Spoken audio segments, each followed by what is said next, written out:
Have you ever had anybody say something to you that just took the wind right out of your sails?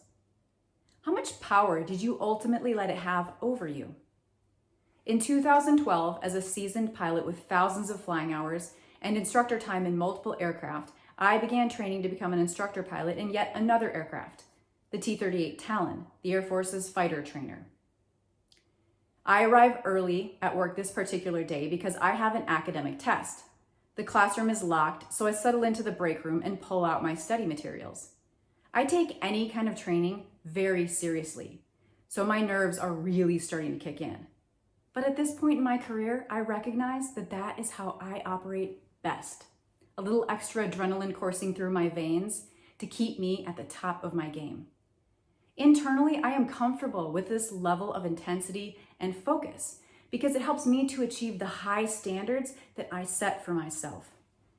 But apparently, my energy is making those around me edgy. One of my classmates looks at me and says, "Wow, I would hate to be one of your students." I'm totally caught off guard and a little hurt. I pride myself in being a good instructor who cares about her students. And as this comment starts to settle in, add confusion to the mix as I start to think, well, maybe I am not a good instructor. A thoughtless comment taken too seriously has characteristics similar to that of an unusual attitude in an aircraft. It can lead to a spin. Identifying this, I apply the steps to return to controlled flight. Recognize, confirm, recover. I refuse to give power to this random comment. But why did it bother me so much anyways? Why did my classmate even say it? What my classmate failed to recognize was that the high standards that I set for myself were not the standards I would expect of my brand new students. This is important to understand for a couple reasons. First, it is totally okay to set high standards for yourself. But second, it is also totally okay to set lower standards for others. In fact, in many situations, you need to do this.